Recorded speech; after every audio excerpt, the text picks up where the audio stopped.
Eh bien, bonjour et bienvenue. Donc, aujourd'hui, je voulais te faire une petite vidéo assez rapide sur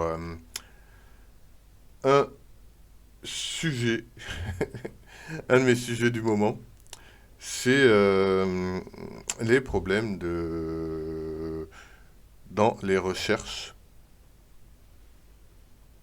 pour les vidéos. Là, j'ai ce qu'on peut appeler un dilemme.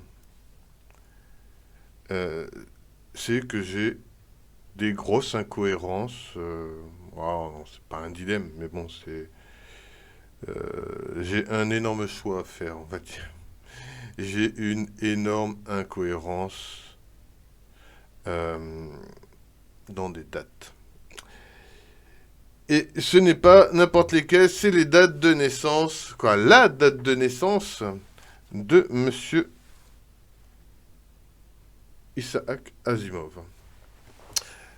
La date de décès, c'est fait, je sais où, comment, quand, et surtout de quoi il est réellement mort. J'ai toutes les dates de naissance, de décès, tout le reste, tous les états civils de sa famille.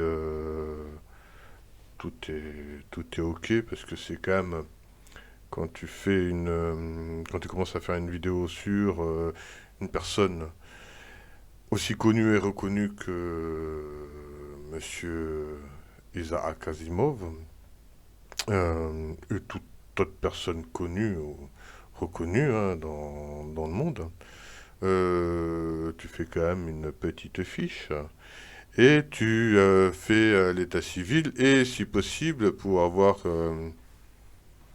quelque chose de bien, un petit arbre généalogique vite fait de ses proches ça peut. Moi, je suis remonté jusqu'aux parents, je suis descendu jusque quand je me suis arrêté à ses enfants, et ça va très bien. Il n'y a pas besoin d'aller trop loin non plus. Hein. On va pas faire tout son arbre généalogique. L'inconvénient que j'ai, c'est que j'ai une énorme incohérence, ou plutôt il y a une certaine méconnaissance généralisée de la date de naissance de cette personne. Le consensus est le 2 janvier 1920. Mais M. Asimov, dans son autobiographie qu'il a lui-même écrit, c'est pas une biographie posthume, hein, c'est parce qu'il en existe une que sa femme Janet, sa deuxième femme, a écrit, ou plutôt rectifié, quelques années après le décès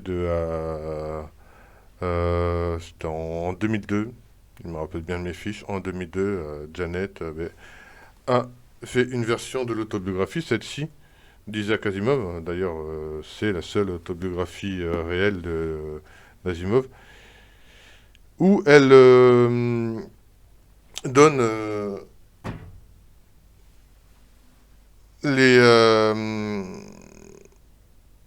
la vraie raison du décès de ce monsieur. Mais bon, c'est pas le sujet.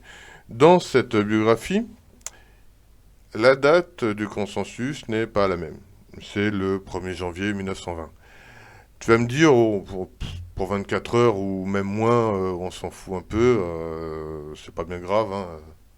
Au pire, il fera son anniversaire, quand il fera son anniversaire, un jour plus tôt ou un jour plus tard que la réalité. Mais c'est là où j'ai commencé à avoir un petit problème, c'est que j'ai gratté. J'ai gratté la surface, comme toute personne normalement constituée qui veut avoir la réalité devrait faire. Et je suis tombé sur un embroglio phénoménal, parce qu'en fait, euh, la date de naissance réelle de ce monsieur est inconnue. Et c'est pas une blague. Il y a même des sites. Là, j'ai technoscience.net qui, je pense, sont relativement connus. Ils sont connus. Vous connaissez au moins. Mais bon. Euh, qui rappelle une phrase que j'avais déjà lue sur un autre site, qui est à date inconnue. Entre le 14 octobre 1919 et le 2 janvier 1920. Alors, ça ratisse déjà bien large, hein, mais j'ai trouvé une date encore antérieure, le 4 janvier 1919.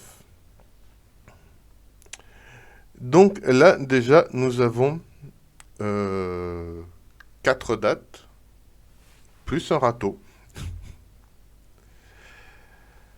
Euh,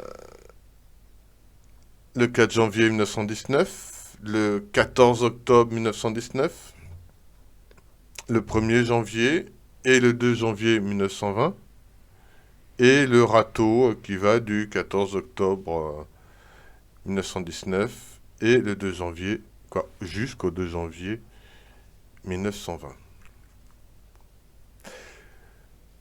Donc, je vais trancher à un moment donné,